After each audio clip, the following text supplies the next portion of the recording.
In this video, how to send contract on Docusign, I will show you step by step how to send a contract using Docusign. First, go to the Docusign website in your browser. Log into your account using your email and password. After logging in, go to the main account dashboard. Now click the button called New or Send an Envelope. This option allows you to send documents for signature. Click Upload to upload the contract file. Select the contract file from your computer.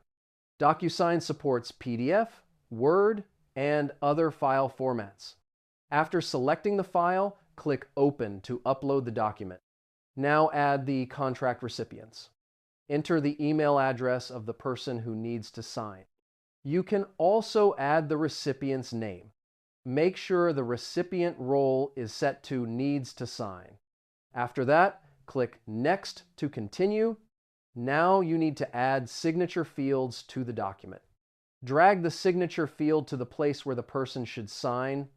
You can also add date or text fields if needed. After placing the fields, review the document. Now click the Send button to send the contract. The recipient will receive an email with the document.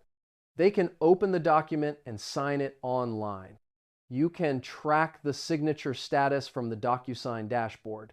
This is how you can send contracts digitally in a fast and secure way.